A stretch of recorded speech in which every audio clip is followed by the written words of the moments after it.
Hi, welcome to today's episode of The Startups.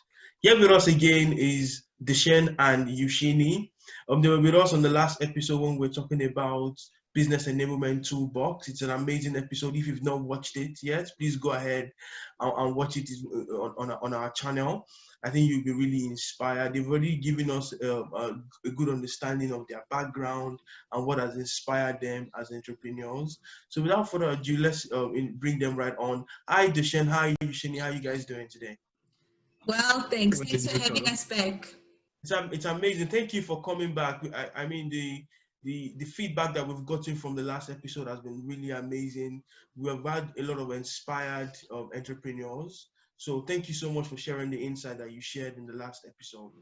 So today we just wanted to kind of look at your experiences as business consultants, because one of the feedback that we've gotten over the last couple of weeks is people want to know how can they build a consulting business, how can they build a successful consulting business, and that is what we're going to be focusing on today's show. So before we go into that, can you just give us a bit of a background as to how you started off as business consultants? I know that you were motivated by your professional experiences, but how exactly did you start on foot on the ground as a consultant, and what has been your experiences so far? Perfect. Thanks, Tolu, and thanks again for affording us the pleasure to have the chat with you. I think for us, experience in this context will come from many different places. Our corporate lives, transitioning into independent contractors, our clients, and your personal journeys. I suppose everyone's is different, right? I think with experiences come challenges, and the biggest challenge for us was, the ability to shift the mindset of security or a false sense of, as we look back now, and the stability, right? I think once this was overcome, it was a total mindset shift for us. So how did we overcome this? I think lots of planning, networking, as we've mentioned before, and ensuring that you've got an emotional outlet and support system. Financial security, and for some, a grounding of or a spiritual place or practice. Mm-hmm. Yes, as you know, with many ventures, there's always risks and ups and downs that you will need to pivot or be able to pivot around. But the most important thing to be mindful of is that very little will ever go as planned, and you need to be comfortable with that. Mm-hmm. We were fortunate to be exposed to many facets of very remarkable organizations, which gave us both a good grounding and being, mentoring and supporting organizations, owning our own for many years. Rest assured, you will wake up questioning your beliefs and want to just give up, but you just got to keep focus and the goal, keep focus on the goal and not the obstacles in your path. Our experiences have taught us to think across all sectors, sizes, and industry, or what we call not having a blinkered approach, having a deeper understanding of how businesses function in collaboration or a collaborative manner as opposed to isolation. Being agile and adaptable. I think, on our previous chat or interview, we actually mentioned this. A client's needs change in minutes, and you need to be able to adapt to those needs to be able to advise your clients accordingly. Credibility is key, creating trust with your clients and your network. You need to, as we keep stressing, build a network. Have a good understanding of your skill set and offerings. Self-management, again, is, always checking in with yourself on what you can and what you can't do. One of the biggest mistakes that consultants make is they take on or want to take on work that they think they can do until you need to actually implement. And that has huge repercussions because you start overcommitting and under-delivering. And I think that's very important to understand exactly what your skill set is and what you have to offer as a value proposition. And the most important thing for us is you got to be hungry. Learn as much as you can from all sources. Once you can connect the dots and understand how functions, processes, and organizations pull together, you have an opportunity to speak a lot more confidently to your clients, to your networks, and to other business partners that assist you on various engagements. Amazing. So I think one of the things that you mentioned is that false sense of that security that you have to live in a 9-to-5 paying job and having to charge as a consultant when you don't know when the next consulting engagement is going to come from, and even in terms of managing your cash flow, even when you have a consulting engagement. So, and also in terms of the agility side of things, do you think business consulting is a sustainable form of business? So to answer your question, yes, But I want to share something with you from my own experience. When I was starting off, I didn't believe this. I did not believe that it was a sustainable form of business. You know, and the reason for this is that it wasn't easy to land consulting roles, which is why you're asking what advice we can give consultants for starting up, you know. Businesses often look for credible consultants. So with credibility, they're looking at things like your experience, they're looking at your track record, and they're looking at your qualifications, you know, and you know, word of mouth is important. You know, what people say about you and the services that you offer and the quality that you're offering. Only when I started learning how to clearly communicate what my skill set is, how to use my experience and my references to build credibility, did it become a sustainable business. You know, I also have to mention that only once I had happy customers was it easier for me to on-sell my services and to show clients how I can be adaptable and how I can diversify my offerings to meet their changing needs.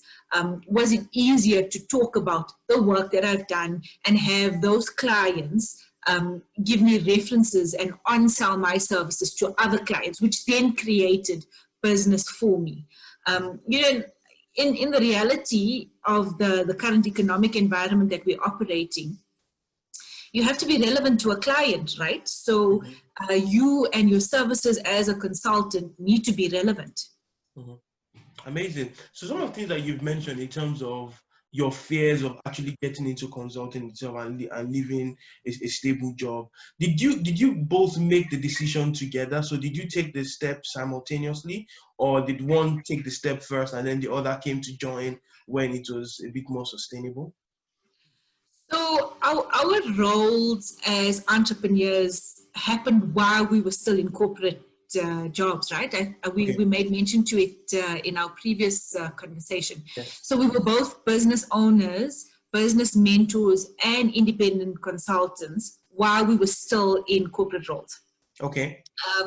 And to answer your question, no, it did not happen together. So we both had a case of doing both corporate and independent passion following. And then the decision to follow the passion completely happened at different stages. Amazing. And how long would you say it takes for you to land a consulting engagement from the starting phase and to the end phase? So let's say from prospecting to actual engaging the customer as your customer. But what's the usual time period? So I think it varies, you know, that's a fantastic question. And we have that question quite often that, you know, it all depends, you know, it's relationships, what you've got to offer, you know, is it something, for example, you know, a delivery that needs to be built? Is it a delivery that you could basically go in, or an engagement that you go on and advise? You know, traditionally we've had engagements where we propose in a day and in a week's time we are starting, and then we've had some engagements where you propose and 6 or 7 months later you receive some feedback, you know. So it all varies, and it all depends on the type of skill set and the type of consulting that you want to do, you know.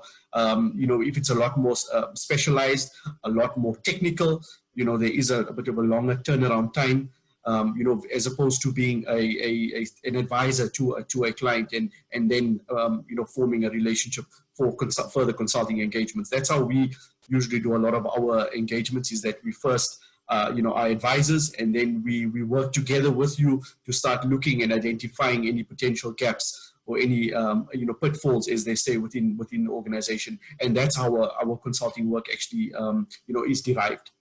Okay, amazing. So what are the tools that you would actually advise an aspiring consultant? What are the tools that you feel that they need for them to build a successful consulting business?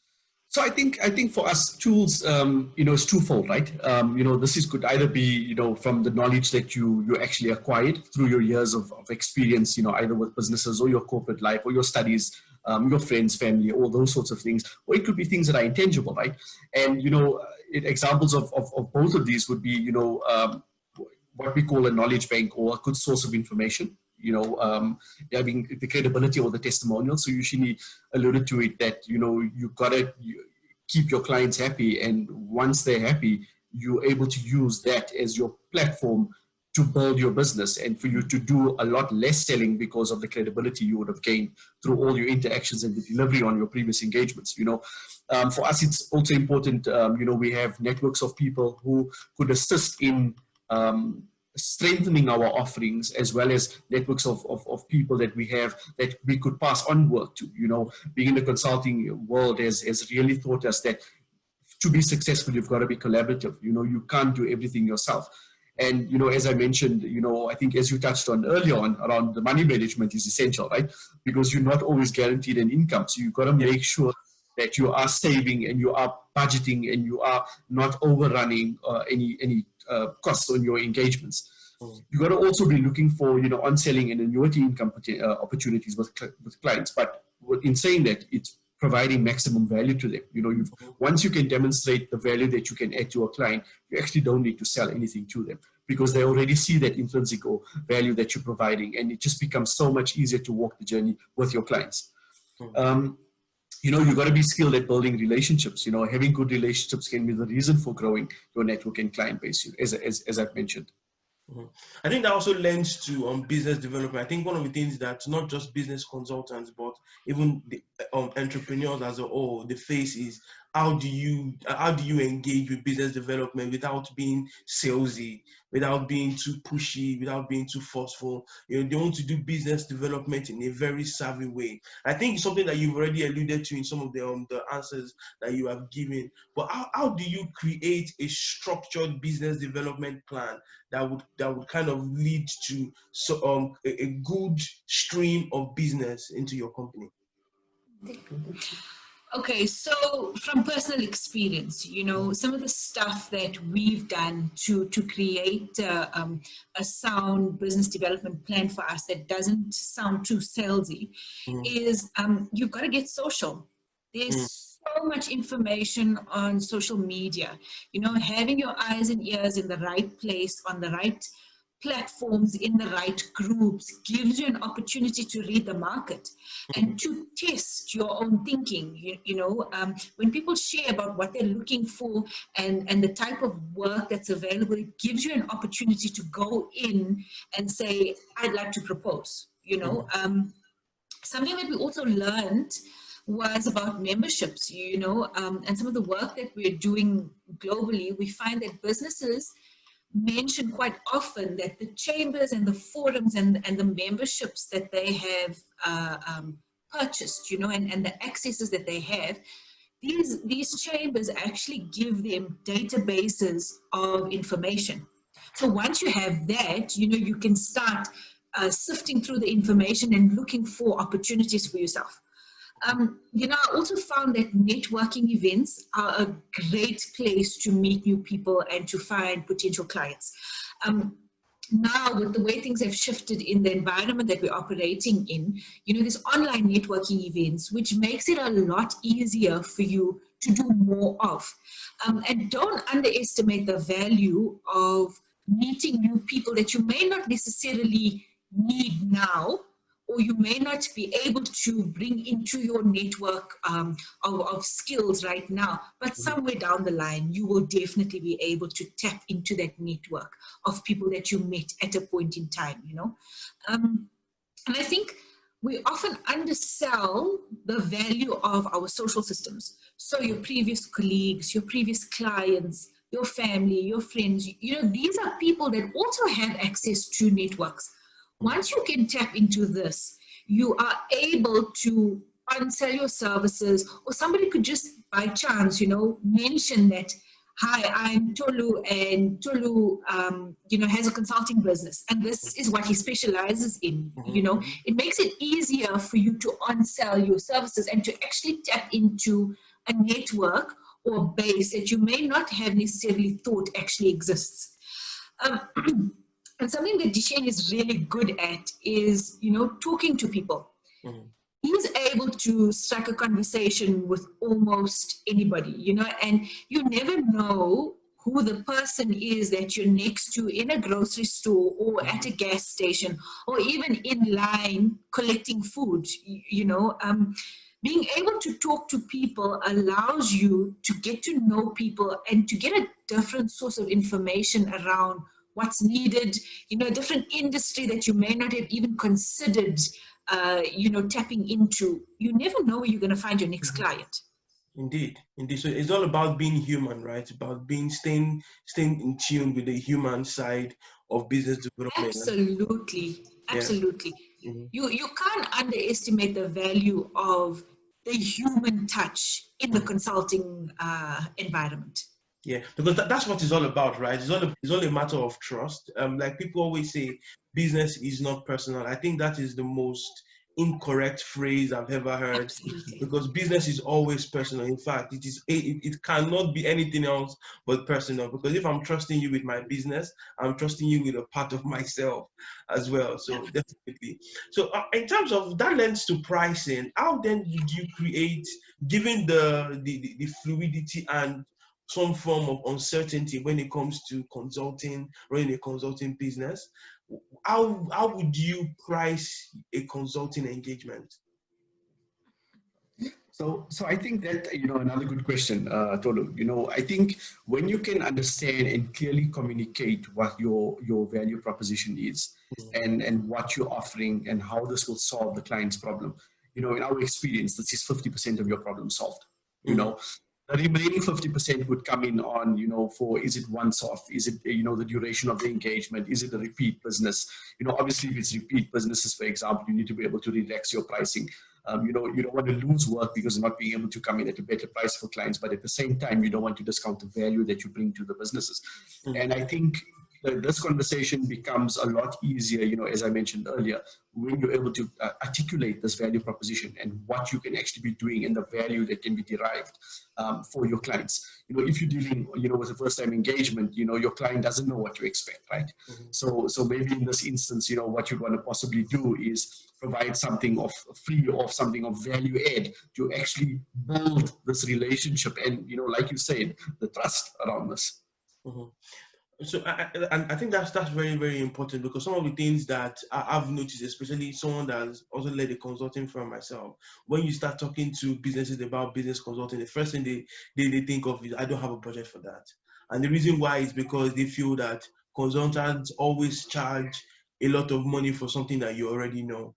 And they tell you just in a well packaged way, right? So in terms of that, what's the kind of, and one of the things that I experienced as a business consultant is, as an independent business consultant, is that networking side of things, because a lot of businesses would not be able to trust you as an independent. So, and I know that you lead a network of business consultants. How does Advisor, as a network of business consultants, help business consultants to develop that strategy or that network around them, in order for them to be able to say that, yes, I have, so even though we are all independent, but if something happens to me, you know, I have a team of people that I can fall back on.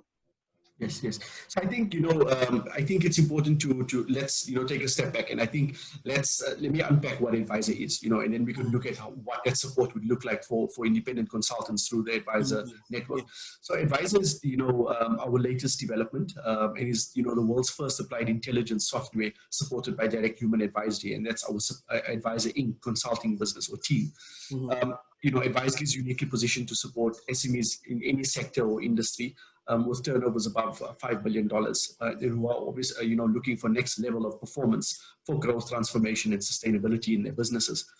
Advisors applied intelligence in action, you know, alert stock management in organizations where immediate action is required, and is the only platform available that will guide organizations on strategic planning to tactical implementation with global best business practices. And that's real time 24/7, you know. So that's some context to what Advisor is, you know, and I think getting into your question on how will the Advisor network support. So being a licensee of Advisor, you actually have access to unique business consultant network where you can share ideas, increase billable hours on current engagements, find new clients, look at ways to collaborate or explore synergies, or create and exchange leads with other consultants or other, and that doesn't mean, you know, consultants in the same area as yours, but consultants in various areas of business, and you're able to actually talk about any of the challenges that you're having, ways of selling, and collaborate, because that's what we're trying to promote.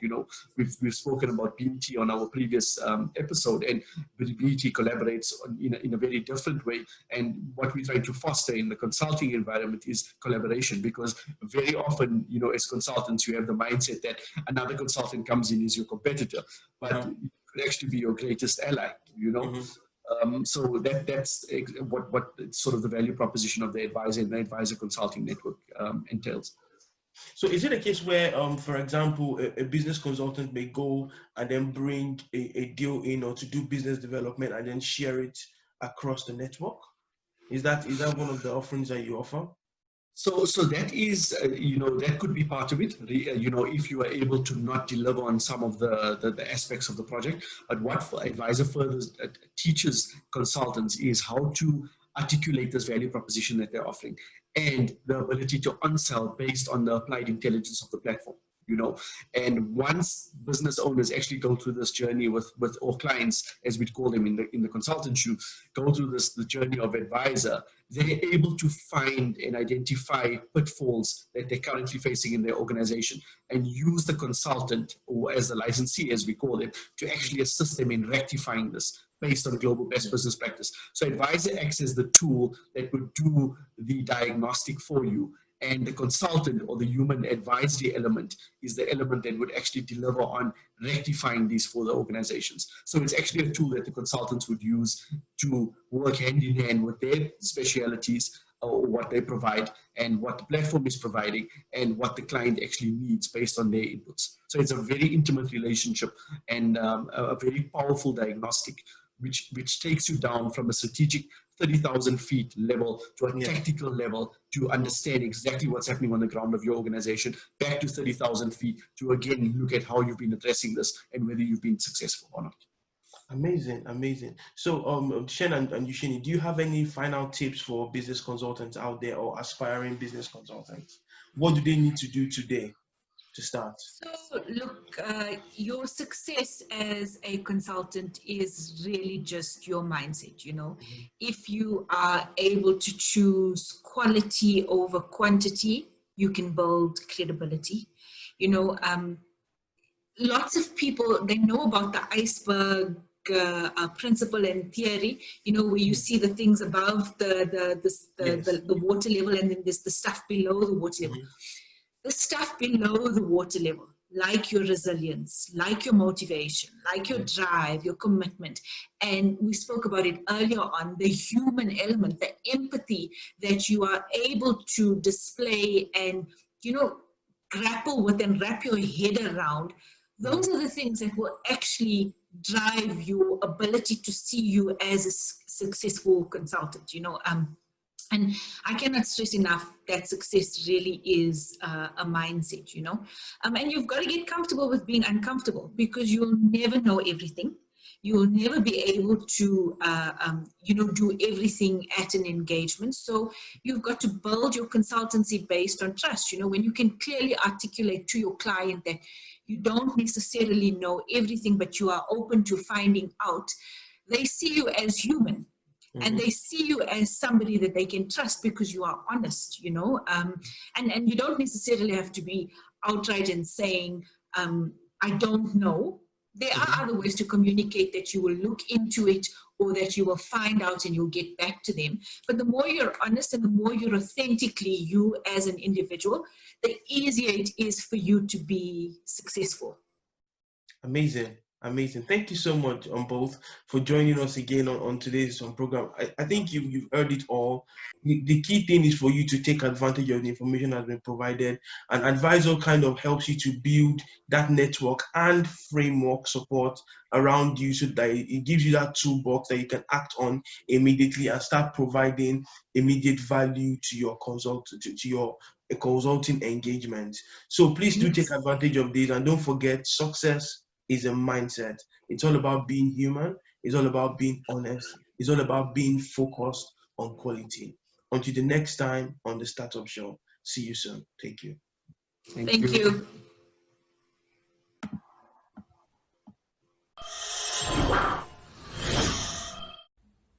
Thanks for watching today's episode of The Startups.